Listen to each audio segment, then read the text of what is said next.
The following is a presentation of the Belly Up Sports Media Network.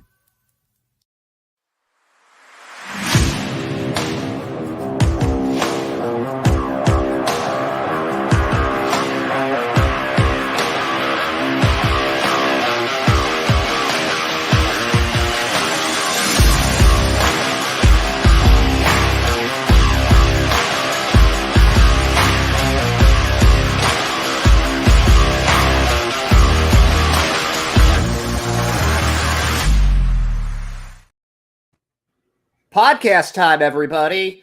It's episode 222 of the Pesky Report. I'm Ed Hand. I'm joined today by Brad Chandler. How are you, Brad? Who are we brought to everybody by?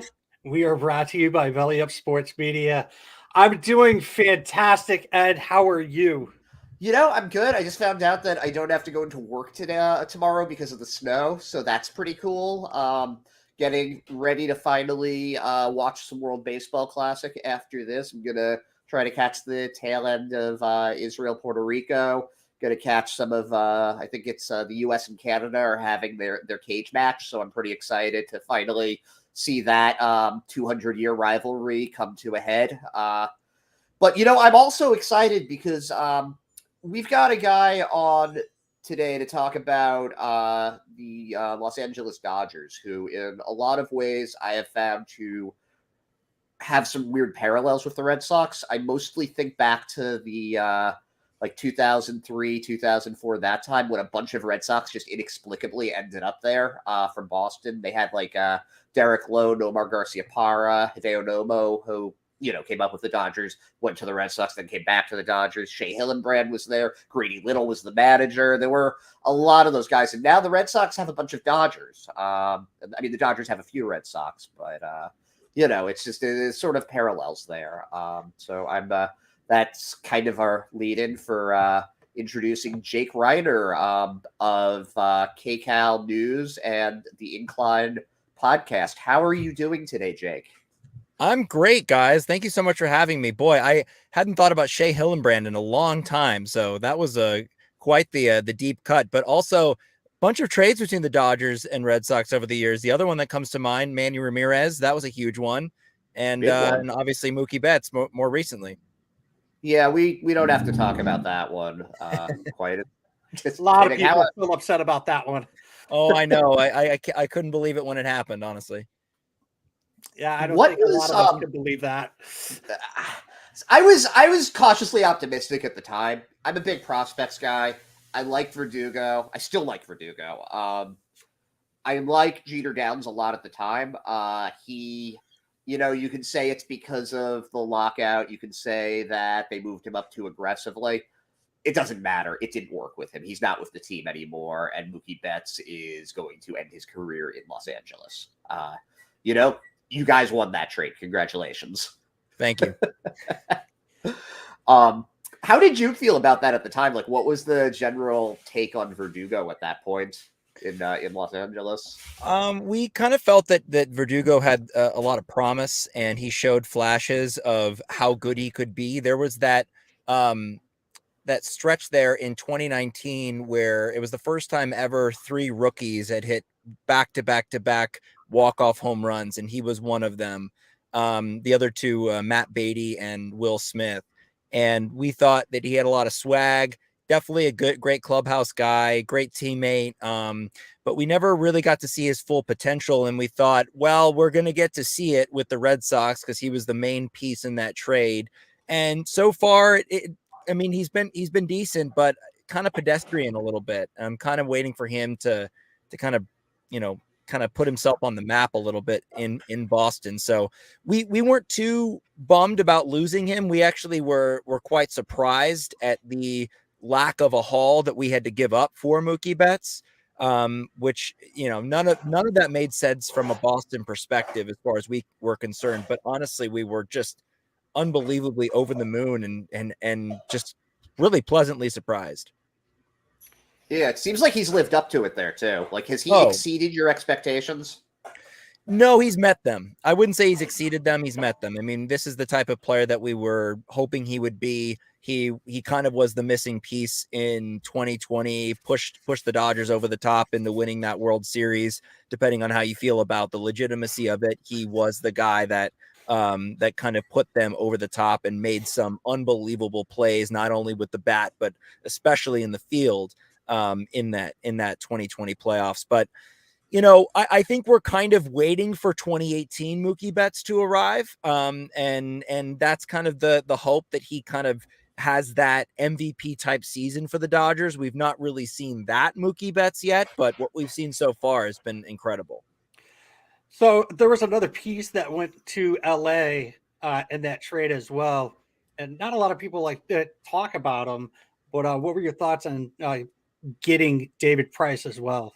Well, we thought we were getting a great, veteran starter, and obviously his track record speaks for itself. And we were really excited because obviously Mookie Betts was the main part of that trade. So anything we got out of David Price, we were happy with. And then unfortunately, that's when the pandemic hit, and then he decided that he didn't want to participate in 2020. So we kind of lost a year, and then they didn't really stretch him out to be a starter, which I thought was really weird. And they brought him out of the bullpen, and that wasn't really a great role for him. And it kind of felt like we were just carrying him to carry him because we couldn't send him down, and we didn't really want to release him. And we liked him. They liked him in the clubhouse and all of that. And so he just was kind of a weird reliever, didn't really pan out as a high leverage guy, kind of came in as a mop up guy. And so it was kind of a disappointing ending to his time with the Dodgers, because we had higher hopes for him, and we didn't really get to even see him start. Yeah. The one other guy from the 2018 team that's there, still in LA, but wasn't, in that trade, he's a free agent this year. That's JD Martinez. What's been the vibes with him in camp so far? How's he? Oh my God. I mean, the fact is that, JD has not really had a that productive of a spring so far, but what he has brought off the field has been incredible. He's been working with one of our young top prospects who's going to be a starter this year, Miguel Vargas, kind of taking him under his wing. And, as we've seen, JD's done that with a number of players, one of them Mookie Betts. So, that just to have him in the clubhouse is an incredible addition to this team. Hopefully he can kind of bounce back and have more of a productive year than he has maybe in the last year or so that he had for the Red Sox. But his presence in the clubhouse is great. I know Mookie's excited to have him there. Certainly Miguel Vargas has learned a lot from him, and we're really counting on Miguel Vargas to be a starting, position player for us and really, kind of break out as a rookie. So the vibe has been terrific with him. The Dodgers have made a lot of those moves this offseason, just kind of veteran presence guys that, kind of low risk, high reward type of guys where, if they pan out, great. And they didn't really have to break the bank to get them.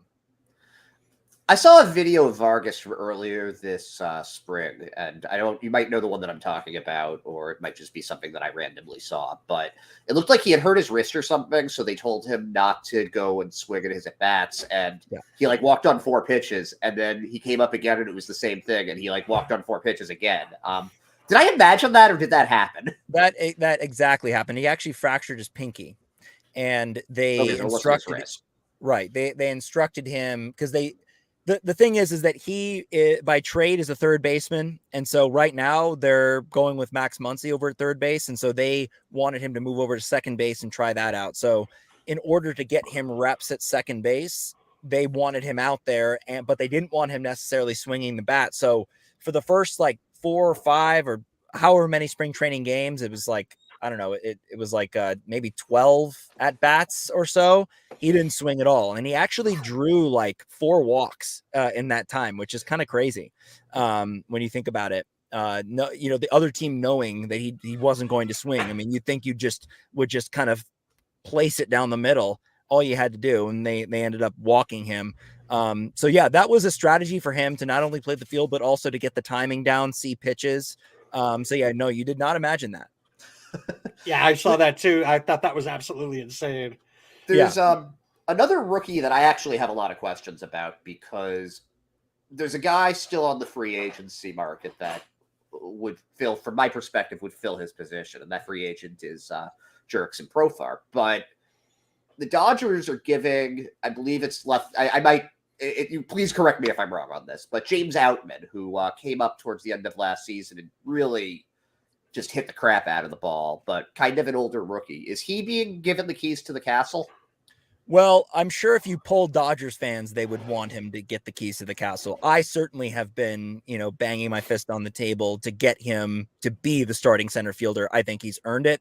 I don't know if you knew this, but in AAA last year, he hit 2 cycles. I mean, he's just an absolute beast. I truly think that AAA is just not difficult enough for him. I mean, he really does need to be at the major league level. And right now the Dodgers have an interesting center field competition going on that, Bellinger went to the Cubs. So they're trying Outman out there, Jason Hayward. And they're trying a few others. Trace Thompson is another one that they're giving a shot out there. I think Captain that, Britain. yeah, I think that, Great Britain. So bizarre. I think that he should be the starting center fielder, James Outman, but Dave Roberts has not been he's been very non-committal. He's been very he's been great or whatever, but he's not saying yep, he's going to make the team out of center. I mean, he's hitting over just under 400 this spring. I mean, he's absolutely tearing it up. And if he doesn't make the major league roster, it'll be because he has options and the other guys don't. And so that's going to be frustrating, but the Dodgers have made a point this offseason that they were going to cut salary and they're going to give their rookies and their top prospects a shot at it. So if that's what they're saying, then I want them to put their money where their mouth is. And I would totally give James Outman the keys to the castle. I think he's earned it at this point. Speaking of Roberts, I know that a lot of Red Sox fans love Dave Roberts. How could you not? It seems as though there's conflicting feelings on him from the Dodgers fan base. He's not good when it comes to the playoffs, or he's not a good manager is what I see. What are your thoughts? Historically, I've been very critical of Dave Roberts.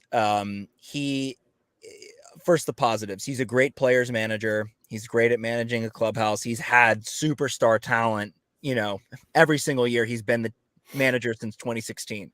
I mean, just all-star rosters. So for him to kind of manage those egos and get those guys to kind of buy in and play hard, that's a feat in and of itself. The problem with him is that when it gets down to it in the playoffs, he's a very, very shaky manager when it comes to pitching decisions. He usually makes 1 or 2 just colossal mistakes. And it's taking Rich Hill out? Yes, that would be one of them. Rich Hill, 2019 NLDS Game 5, bringing Clayton Kershaw inexplicably out of the bullpen for no reason. Those types of moves are just catastrophic. And there's debate about how much control he actually has in a game.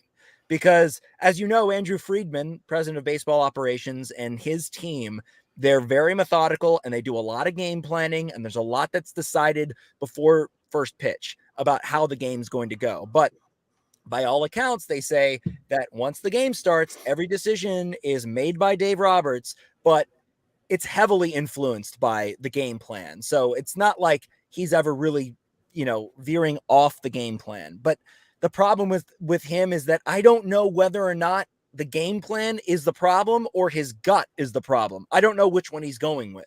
So it's very frustrating, though, because he's the one that wears it after the game. He's the one that says that he makes these decisions. These are why his sort of every line that he always gives after a really bad pitching decision. It's like, I like that guy in that spot. That's kind of the running joke in LA. It's like, I like that guy in that spot. Oh, do you? It is, it's hard. And also on the other side of it, it's like, he's had these all-star rosters.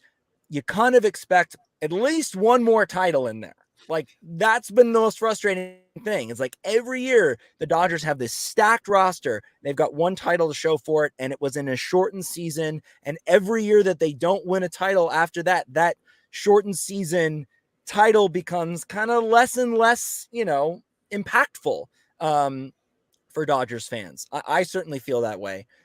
So I think we're getting, I mean, personally, this is me personally, I'm getting tired of it. I just am. I think that we need a guy that not only can make his own decisions, but has that kind of fire in that, because last season, the Dodgers only played 4 playoff games. They won one of them. And I don't know if you watched any of those games, but boy, it was just a sleepy bunch. It just was, the offense was dead and they couldn't score any runs and they had all this talent.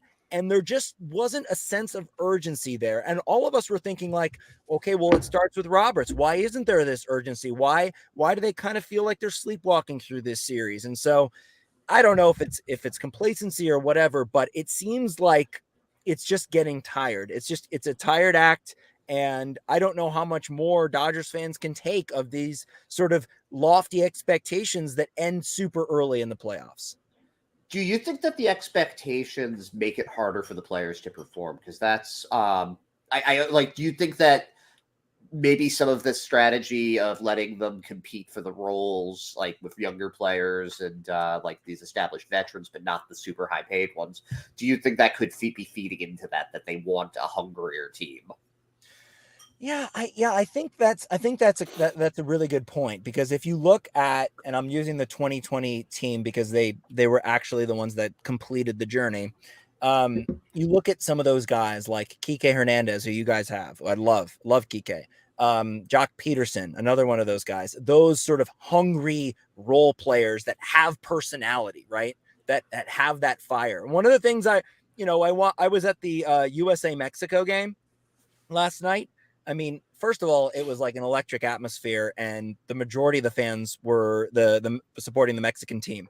But their dugout, their players fired up from the jump, and they were all just hopping out of the dugout. It was a party. You look over at the USA side, who's leading that team? It really reminded me of the 2022 Dodgers, the guys that you have a stacked lineup, an all-star lineup, Mookie Betts, Freddie Freeman, Will Smith, Justin Turner, Max Muncy, all of those guys. And there just wasn't that fire, that passion. And it kind of feels that way with this Team USA right now, where it's like you got Mookie Betts, Mike Trout, Paul Goldschmidt, Nolan Arenado, all really talented guys, but all kind of the same player, you know? Yeah, and I mean, it feels like that's actually been something that's kind of followed Mike Trout throughout his entire career. When like he's never there's obviously the famous he's never made the playoffs thing with Trout, but that's yeah. But did you like not win any games in it? That almost No, it's like if you get to the playoffs and you don't win anything, did you really make the playoffs? Right. Yeah. And honestly, like, and I don't know Mike Trout personally. I'm not in his head. I don't know anybody in his circle. So this is just me saying things, but from an outside perspective, it just looks like Mike Trout's just not the type of player that really wants to win. I mean, he signed a huge contract extension with the Angels, knowing everything he knows about that organization, everything he knows. And he signed an extension there. What does that tell you? And then you got Shohei Ohtani, who, let's give him the benefit of the doubt. Maybe he didn't know when he signed with the Angels originally what it was going to be like, but he certainly spent enough time there to know that, hey, he doesn't want to be there anymore. He certainly wants to win. So that's kind of the difference between those two players, is that Mike Trout just doesn't have that desire, not only to not be the face of baseball, but also that, like, winning a World Series is kind of secondary. He likes baseball, maybe loves it, but like winning a title doesn't seem like it's one of his priorities. At least he doesn't vocalize it. Is Mike Trout really the face of baseball right now? Well, they've tried to make him that. I mean, he's certainly been the best player in baseball, and that's kind of how it goes, right? It's like LeBron James has been the best basketball player in the NBA for however long, and he's kind of the face of the NBA, or has been for that long of a time.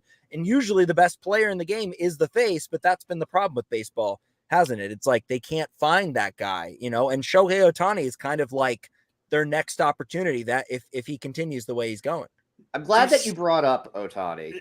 And I think Brad might be going the same place. Did you see the video of the home run ball that he hit? That the Japanese fans were literally just like, "Here, you can take a picture of this," and they're like, "Oh, take a picture." It's like if there's anything that I want our fans in MLB, like our baseball fans, to like take away from the World Baseball Classic is one, it's okay to go absolutely apeshit crazy and like bring bongos and whatnot and support your team.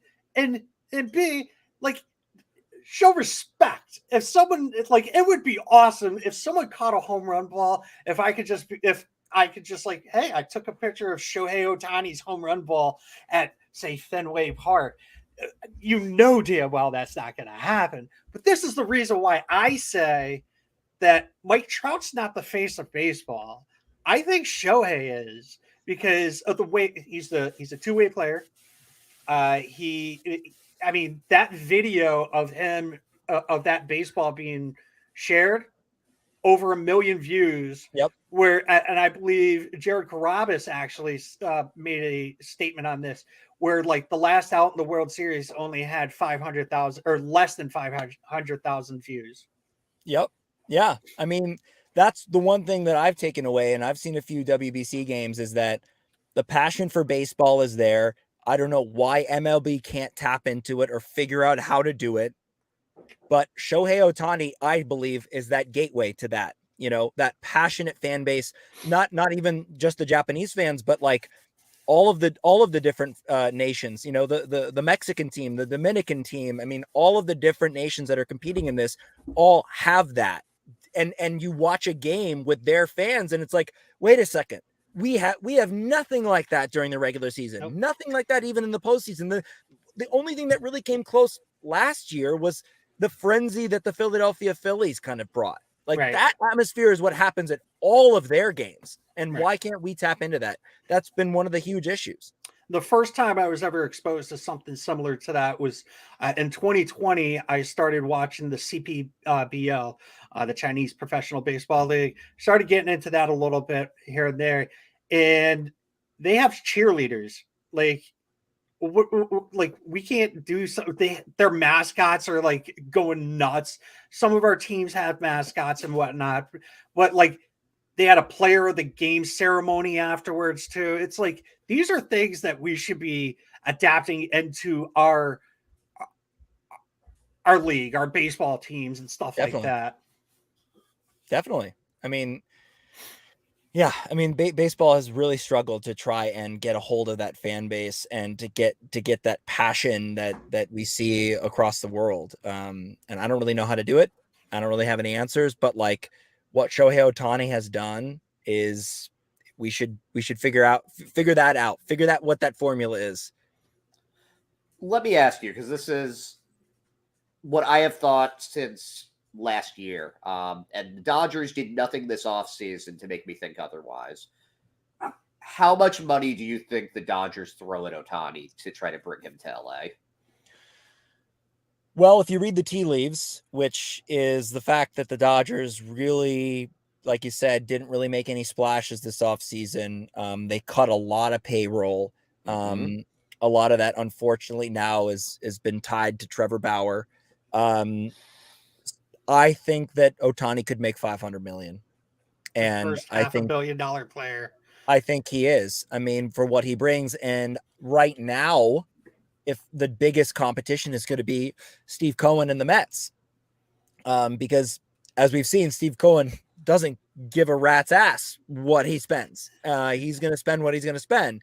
And the Dodgers are kind of operating very conservatively with their money and trying to stay under the cap and all of that.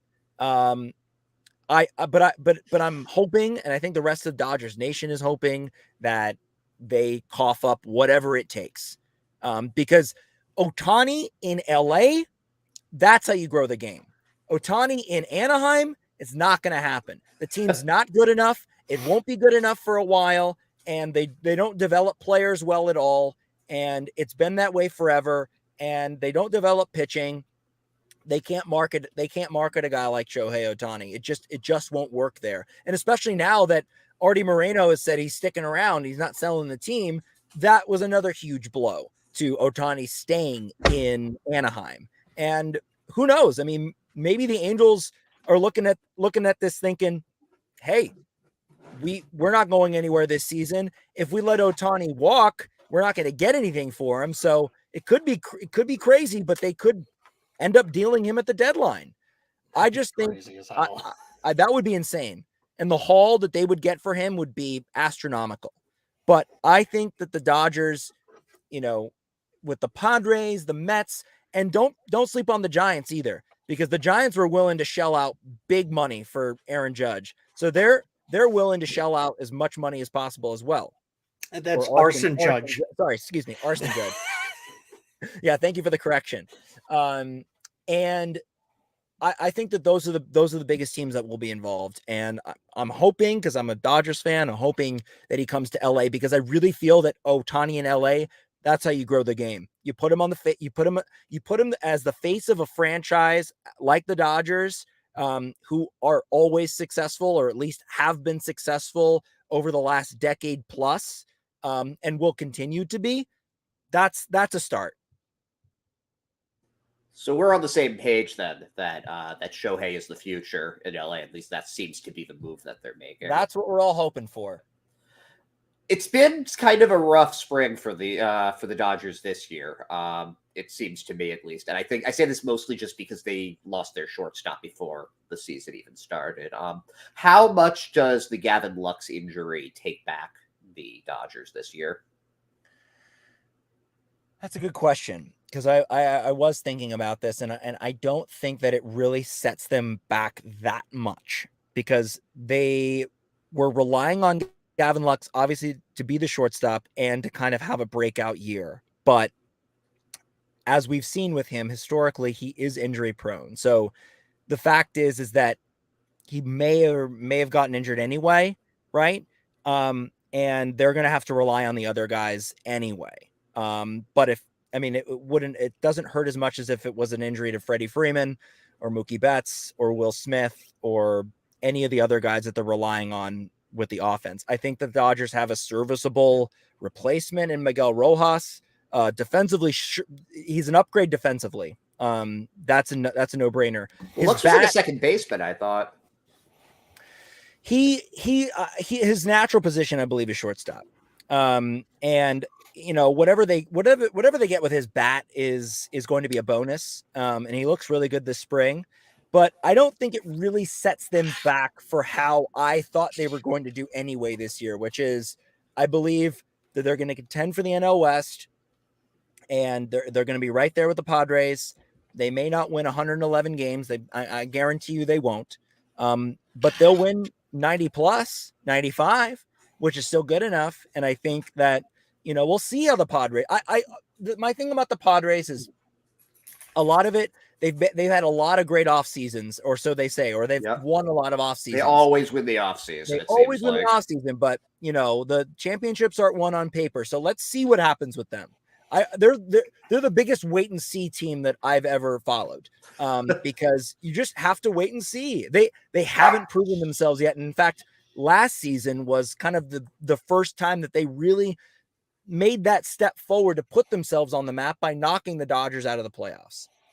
I actually have a question about Will Smith. Did you happen to see what happened between him and Randy Arozarena last night? Very bizarre. Yes. I missed this. So Randy came out being the guy that he is. I won't say he's a stand-up guy, but he came up to the plate and he went to go give him a fist bump, and Will Smith literally just sat there and stared at him like, no. And he did it twice. What? Oh, he did twice. I didn't know that. Wait, separate at bats or separate at bats? What? Yeah. I mean, I don't know what that is. I mean, they asked him after the game, and he sort of said that it was he left him hanging and whatever. And I don't know if you heard what Will Smith said, because I didn't know if they asked him or if he said anything about it. It's weird because Will Smith is the most boring dude on the planet. Literally never gets upset about anything, never argues a call, very even keeled, very seldom shows any emotion. So for him to do that, kind of weird. Don't know if there was any residual stuff left over from the 2020 World Series when the Dodgers played the Rays. Who the hell knows? But to me, it seemed very odd. I don't know if I should read into it at all, because it just seems so out of character for him. But yeah, it is what it looked like. I mean, certainly Rosarena held out his fist. Will Smith did nothing in return. He just stared at him and smiled. Yeah, Like, I don't know. what? I mean, I don't. And Will Smith doesn't strike me as this sort of like competitor, like fierce, like I don't know. Kobe Bryant comes to mind. Like Kobe Bryant would pull something like that, right? Where he wouldn't, Like, get that out of my face. Yeah, exactly. Get out of my face. Will Smith is not that type of guy. So it just seemed very bizarre to me, and I don't really know what it means, but definitely out of character. So I've got a fan question, and this is actually a question that I have as well. And this is from Noah Powell. Is Evan Phillips most likely the closer? If not, how do you feel they'll address that? Well, if you ask most Dodgers fans, they'll say they want Evan Phillips as the closer, and he certainly earned it. I mean, he was unhittable last year. Burst onto the scene. Absolutely their best reliever, their best fireman. And that was one of my biggest criticisms of Dave Roberts in that final game where the Dodgers got eliminated by the Padres. Where the hell was he? Like there was a clear spot to use him, which was in that 7th inning when the Padres started to rally and Tommy Kahnle and Yency Almonte got into trouble. Why didn't they bring in Evan Phillips to put out the fire? They literally did it every single other time during the regular season, which is why it really upset me that that's how it transpired. And then they ended up using him in the next inning. Well, they already lost the lead at that point. So what's the point? Evan Phillips, I don't think that they're going to name a closer. They haven't indicated that that's what they're going to do. And after Kenley Jansen left last season, it was like they didn't have a closer either. And then they kind of made this weird AJ Pollock for Craig Kimbrell trade. And then Craig didn't really pan out at all. He didn't even make the postseason roster. So I think what the Dodgers are going to do is they're going to mix and match, and they're going to use Evan Phillips in the role that they always use him in, which is what's the most important part of the game, what's the most important part of the lineup, and send them out there and mow them down. So, I mean, ideally, right, they would use someone like, I don't know, Daniel Hudson if he's healthy to be the closer. He's got closing experience. He closed for the Nationals. He won a World Series as the closer there. So that would be my pick to kind of have a guy that you want to name. But I think they like using Evan Phillips in all sorts of situations that they'll just use him that way. Now, it could be the case where they could use it. They could name him as the closer at some point. But right now, since they haven't committed to it, which, by the way, there's no reason not to. If you wanted to name him the closer, he's earned it. He is our best reliever, hands down. And the fact that they don't have Treinen this year, I think that they will use him more, as the Treinen role that they used Treinen in 2020 and 21. So what you're saying is that the Dodgers are going to probably go with the closer by committee? That's what it sounds like, because they haven't declared anything yet. So that's what I'm going with right now. If there's one thing that I've learned, and I have to give credit to one of our co-hosts, Ryan Brady, is that closer by committee does not work.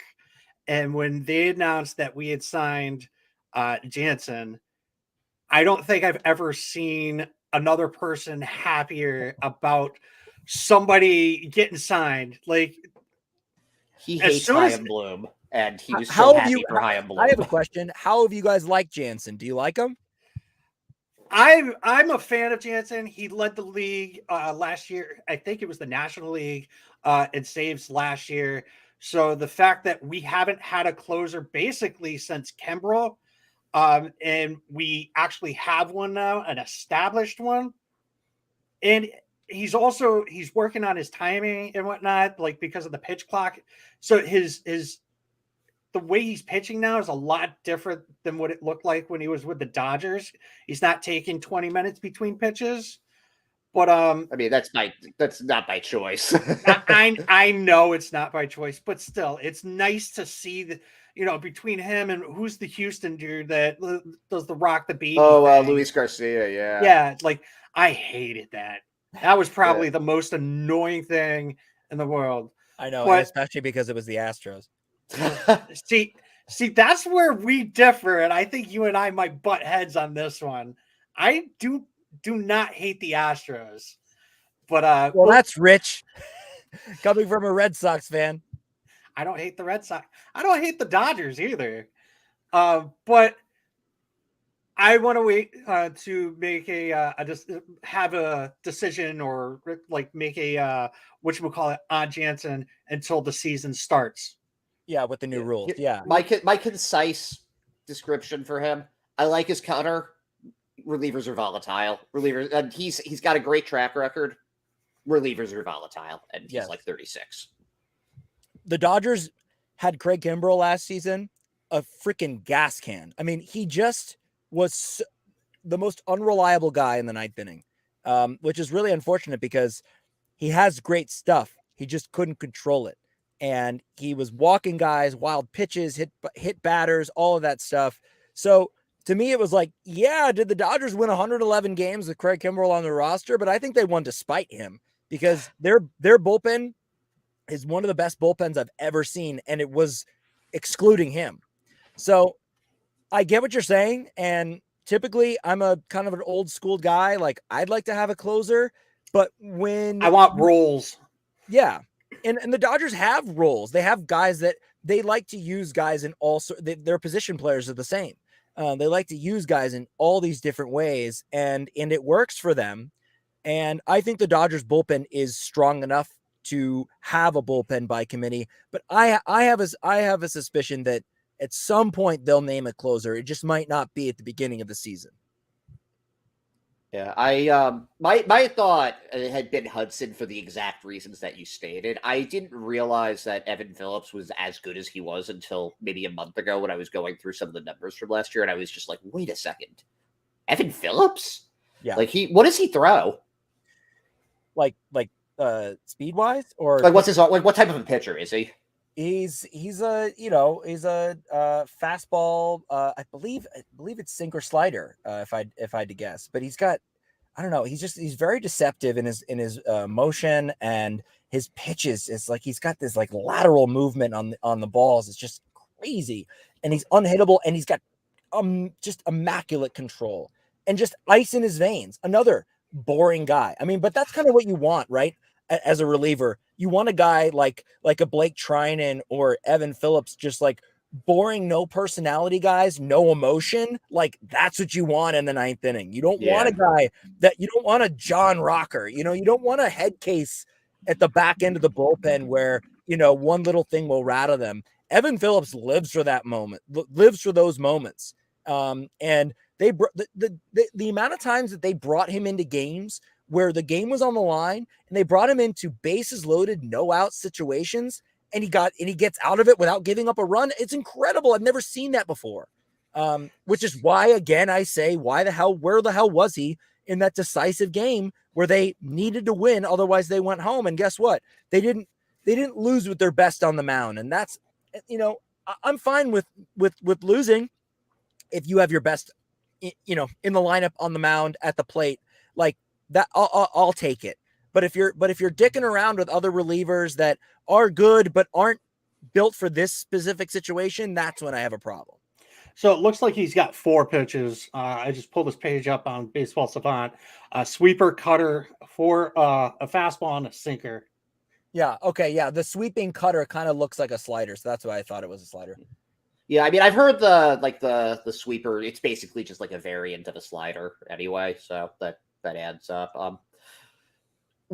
There've been a lot. They lost a bunch of free agents this offseason, a bunch of which went to the Red Sox.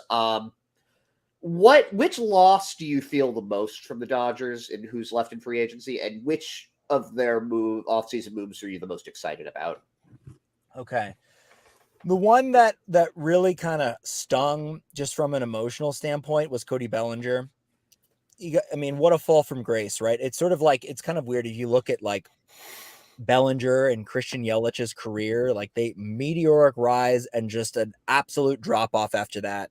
The Dodgers really thought that they had their future center fielder franchise player, already had an MVP under his belt. And ever since your boy Kike Hernandez, busted his shoulder in the 2020 celebration of the NLCS Game 7, he just kind of tanked after that. But his numbers were were kind of dropping even before that point. So it's not really like that was like a turning point for him, but he never recovered from that injury. He never recovered anyway. That's the one I'm going to feel the most, because I'm like, damn, I just know that like a change of scenery is kind of what that type of player needs. I mean, the spotlight was so big on him in a market like LA, the expectations of him being in the middle of the order bat and then kind of regressing to this like bottom of the order, automatic strikeout, rollover guy that just couldn't catch up to a fastball to save his life was really hard to watch. And I was one of the fans that was like, oh, just give him the qualifying offer. Just give him one more shot. If he doesn't do it this year, then get rid of him. But the Dodgers felt like, look, we can save money. We can replace him with someone that is just as good, if not better, in like a James Outman type or like a center field by committee. And we don't really need a main guy. Although, you know, I would like that guy from Pittsburgh, Brian Reynolds. He'd be nice. But that was one move that I really was like, damn, like that hurts to lose him. And then the other one, just from my own emotional, personal standpoint, even though I totally understood why they didn't keep him, was Justin Turner. He seems so likable. Face of the franchise, just a staple, local guy, such a fixture in the community, his charitable work and all of that, just being a captain of this team and just the red hair and everything that came with it. And also his sort of like rags to riches story of like signing a minor league deal, getting, cast off by the Mets and, signing a minor league deal with the Dodgers and then becoming basically the face of the team.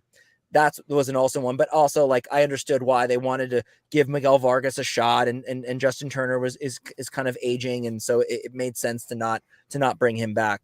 The one guy that I'm really excited for that they acquired is JD Martinez.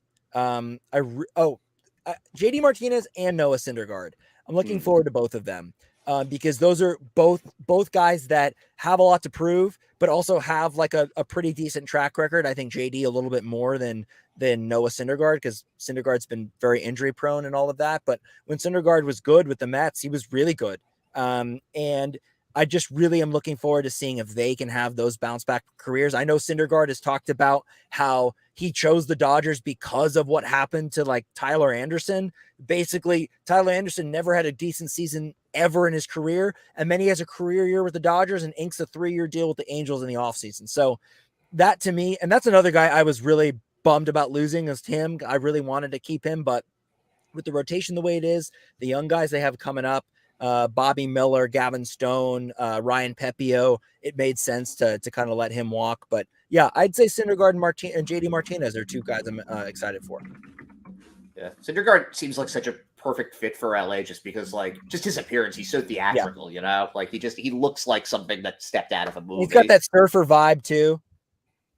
Yeah, no, he's a character, and that's going to be that's a good answer. You brought up those prospects, and that was actually another fan question, which is just what prospects have given you the most hope in spring training? Well, we talked about him quite a bit. James Outman. I mean, you can't say enough about him. Just having a torrid spring, which kind of carries over from last year. But I'll give you a couple others. Gavin Stone and Bobby Miller. I mean, these guys were absolute studs last year in the minors, and they're the two top pitching prospects that the Dodgers have. And so I'm really looking forward to seeing them come up. And I think that the Dodgers anticipate them starting games for them, because outside of Julio Urias, the rest of that rotation is super injury prone. Kershaw, Syndergaard, Tony Gonsolin, who already got injured, walking off the mound, for Christ's sake. There's a lot of injury prones. And I think that with Gonsolin out, Pepio will step into that role. And I'm really looking forward to seeing him with another year under his belt to see how he can develop. But yeah, those pitchers are studs, and I'm really looking forward to seeing if one or all three of them can be like the next Walker Buehler. So you brought up Kike in the 2020 NLDS, and there was a video that surfaced on Red Sox, their account. I don't know if you saw it. Oh, I saw it. He said that he shit his pants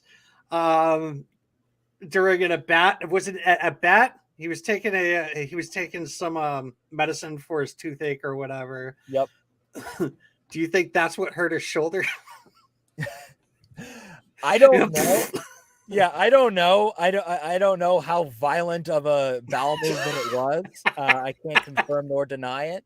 But I need to actually, I need to go actually YouTube that video and see how many times.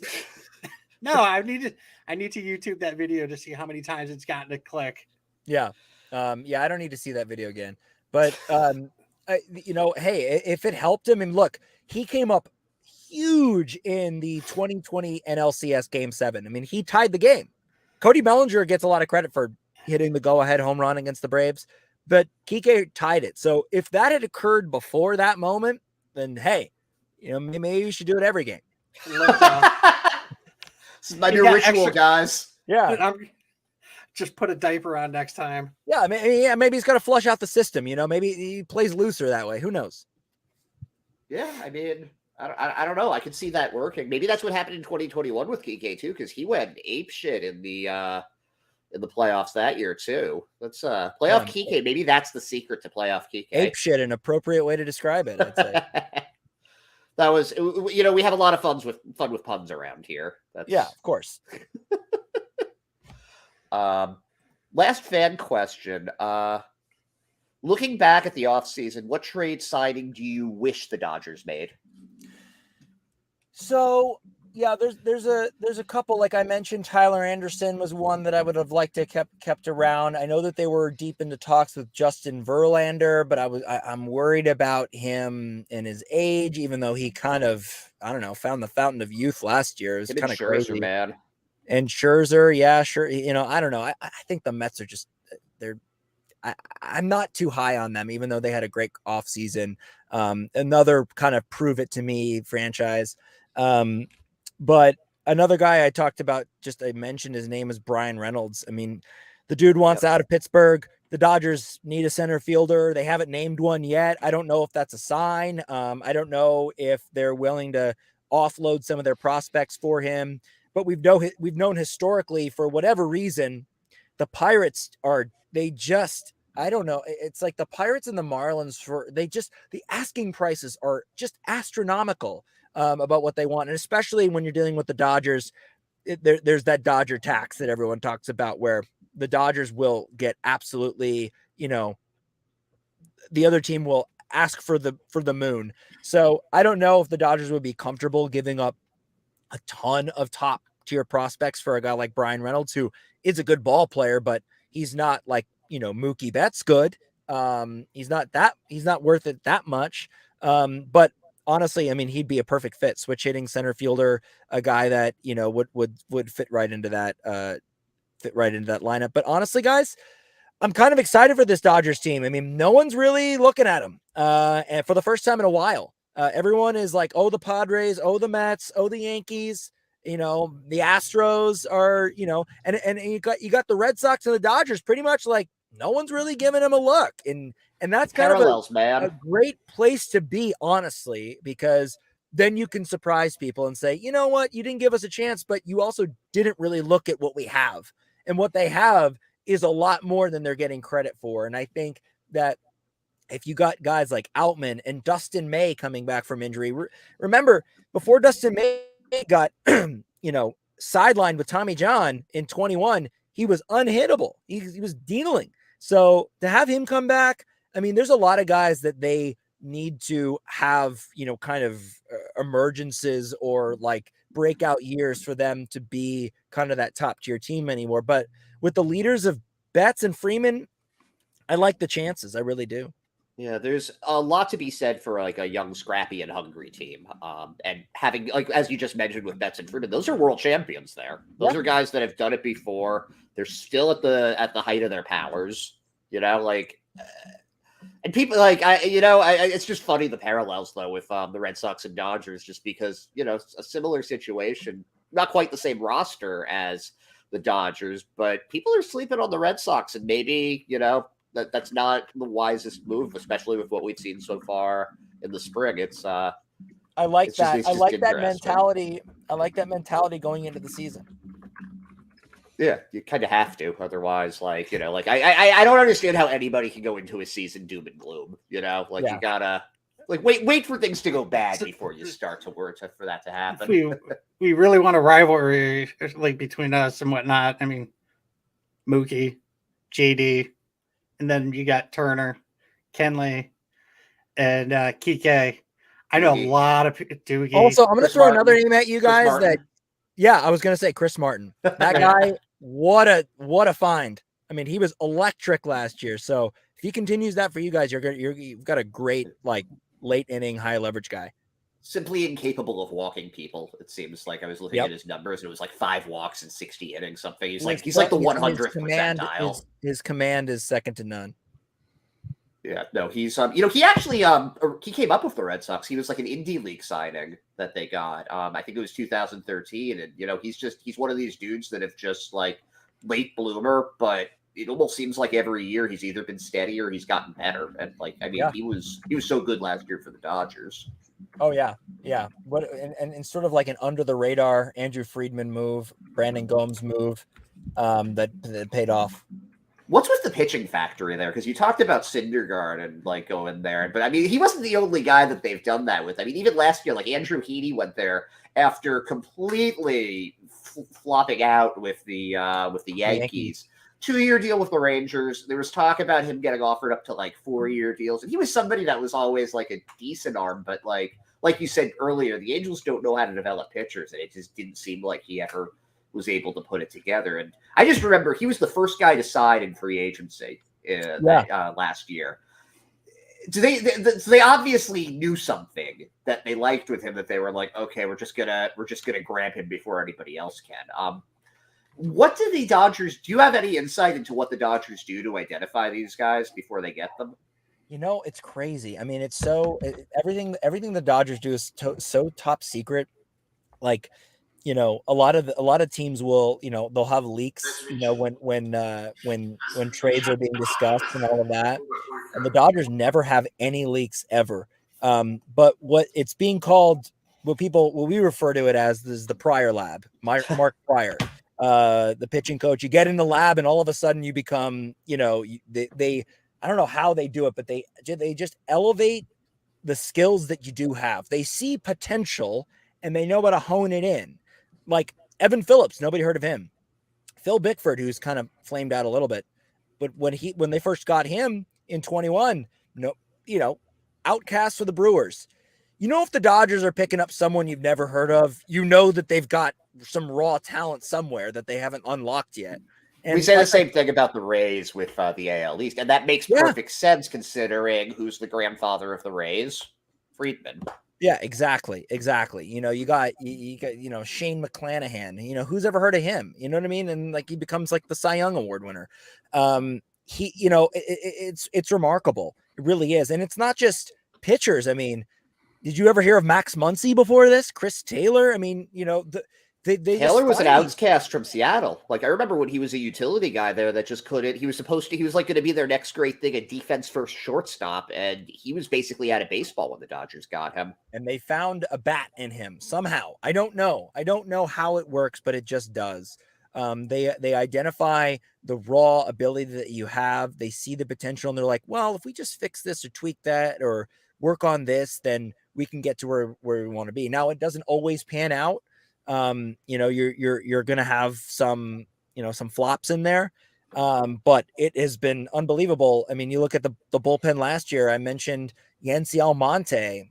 That guy was an outcast, the Rockies, whatever, never really had success, comes and becomes a unbelievable high leverage arm. Chris Martin, Andrew Heaney. When we signed Andrew Heaney, I was like, this guy has never been good ever. He's never stayed healthy. What is this move? Turns out it was a great move. Now, I was right about him not being healthy. He barely pitched. But when he did, he was great. And he was the only pitcher that was actually pretty successful as a starter in that Padres series.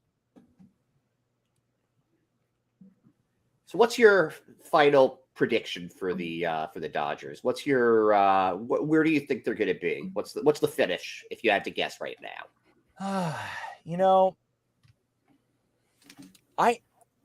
it's the Dodgers division to lose. And so until I see what the Padres are capable of, that's what I'm going with. I think it's going to be a dogfight, but I think the Dodgers are going to win this division. I don't think that the Padres, the Dodgers, I think it was like they won the division by like 20 plus games. I don't know that you can make up that many games in an offseason. Who knows? Maybe they can. And but I don't think that the Dodgers are going to win, 106, 111 games. They'll win 95 games, 90 to 95 games. And I think it'll be a dogfight with the Padres. And I think that the Giants will make a little bit of noise, and maybe the Diamondbacks are kind of on the rise a little bit with some of their talent and some of their young pitchers like Zach Gallen and Merrill Kelly and that kid Corbin, who's really good. But I think that the Dodgers will win this division, but it'll be close. Did you grow up a Dodgers fan? I did. Who was your favorite player? My favorite player growing up was Sean Green. I was a big Sean Green fan too, because Jewish kid always rooted for the Jewish players. Exactly. Yeah. And the fact that he played for my team, as a young Jewish fan growing up, I mean, it was just so cool to watch. Just one of the most the prettiest swings you'll ever see. It was too bad that I was devastated when they traded him to the Diamondbacks. I was like, what are they doing? And we got Deoner Navarro, just terrible. But that ownership, that administration was just garbage anyway. So it wasn't a surprise that we dealt him. But yeah, Sean Green. My main takeaway from this entire thing, if there's anything other than it's like how the Dodgers are going to do next year, Red Sox fans and Dodgers fans, man, like you sound like if you were to just have like a soundbite of how you're describing the team and everything, I'd be like, well, that could be a Red Sox fan, 100%. And get rid of some of the R's, and we're there, Yeah, 100%. Like we said, they don't expect much from us, but look out. I mean, there's talent. You just the casual fan just can't see it. You got any more, Brad? No, I mean, I do, but I don't want to go there. I'll be nice. I'll play nice.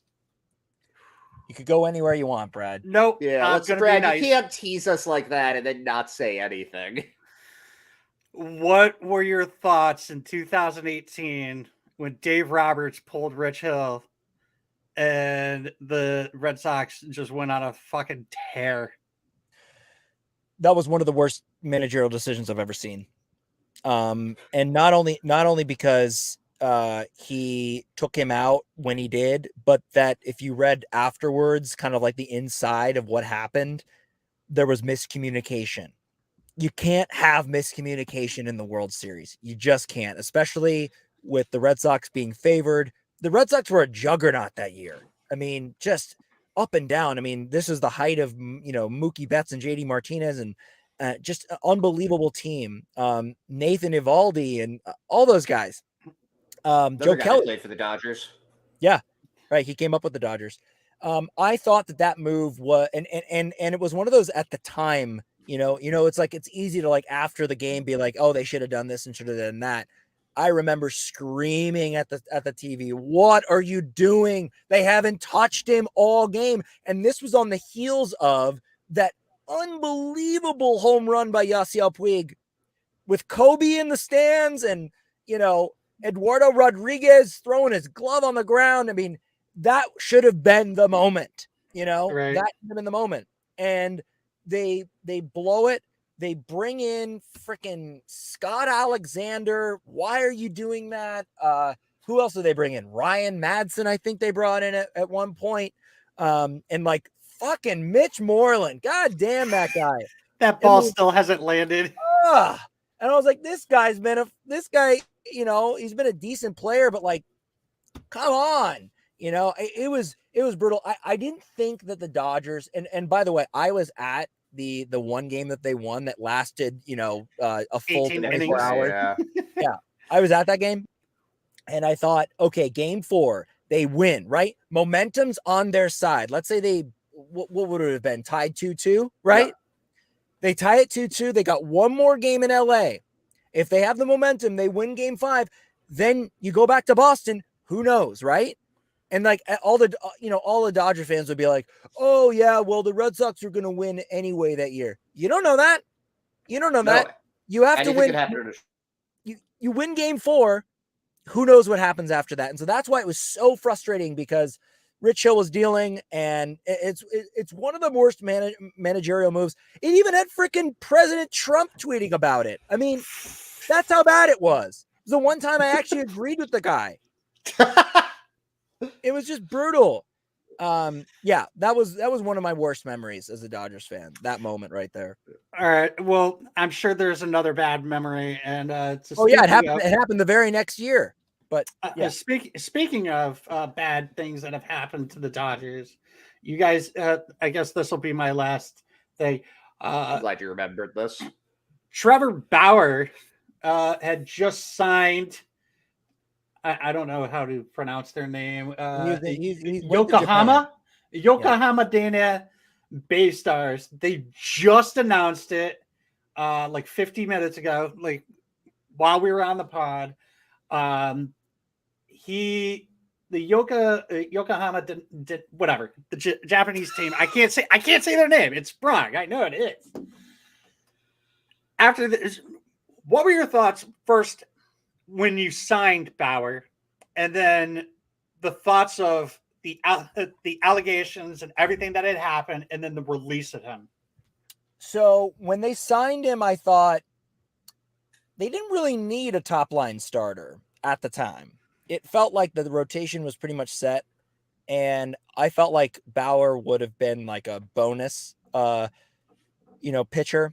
And I was a little iffy on him, his sort of like online bullying and just kind of his attitude, and like the whole like drone incident, and the moment where he threw the ball over the center field wall. I mean, just a maniac. And the LA media and the rest of the Dodgers, most of the Dodgers fans that I heard from were not happy that they signed him. And but I was sort of like, okay, the Dodgers, let's give them a benefit of the doubt. They do their homework on pretty much everyone. They wouldn't, I thought they wouldn't knowingly go after someone that they, could foresee or predict would be a PR headache. And maybe, if they could rein him in on social media and tell him to kind of just play nice and just pitch, that he would be good. And, during the first 17 games, which is all he ever pitched for them, he was pretty decent. And it looked like we had a guy that was going to be able to eat innings and be a horse.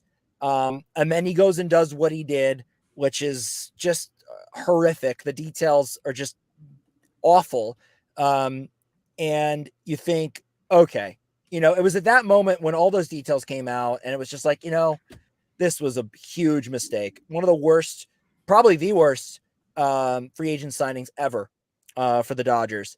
And I think once all the details came out, and once he was suspended by Major League Baseball, I was like, I'm good. I don't need it anymore. It was, it's like, bro, like you had a chance to just reshape your image, and kind of like what we were talking about with Shohei Ohtani of like coming to LA and using the market to his advantage. He had that opportunity, and he just absolutely pissed it away, because he's, he is who he is. And it just, God, it was so disheartening. And just, I don't know. I can't wrap my head around it. Just everything that came out about it was just so disturbing, and I'm glad he's gone. I was really just, when there was a chance that like he could come back to pitch for the Dodgers because they still have to pay him, I was like, I don't even want it. And there was really no other decision for them to make at that point. They already made the bad PR decision in signing him in the first place. They weren't going to make it again. They weren't going to make the same mistake twice. Yeah.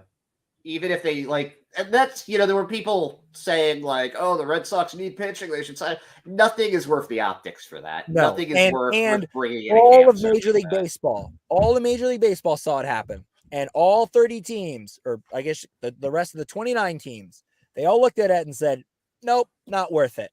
Not worth it in the least bit. Agreed.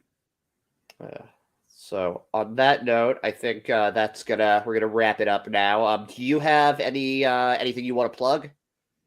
Yeah, so I co-host the Incline Dodgers podcast. We are one of the top fan Dodgers podcasts out there, and so if you guys are interested in more Dodgers content, more of me, more of my my other friends, you can get your podcast wherever you subscribe, wherever you get your podcasts. Yeah, that's basically all I wanted to say. Awesome. We really appreciate you being here. This is honestly, I think, more than anybody that we've had on. This is making me kind of want to root for the Dodgers. So, hey, that's good. good. You've done your job then. Thank you. I'm not going to root them over the Red Sox, but It's your national I league feel team. positive towards them now. Good. I'm glad I was able to do that for you. You could say it's your national league team. There you go. Well, no, my National League team is the Cincinnati Reds. I just know that it's not happening for a while there. So, yeah. But on that note, I saw them in spring training yesterday. And yeah, they got Will Myers hitting third. It's just not good. Oof. Yeah, no, I feel, they've got Hunter Green, who will at least be fun to watch because he throws really hard, but it's rough times for the Reds right now. Well, on that note, we'll be back tomorrow, I believe, with Not Gay Eddie to talk Yankees. We'll see you guys later.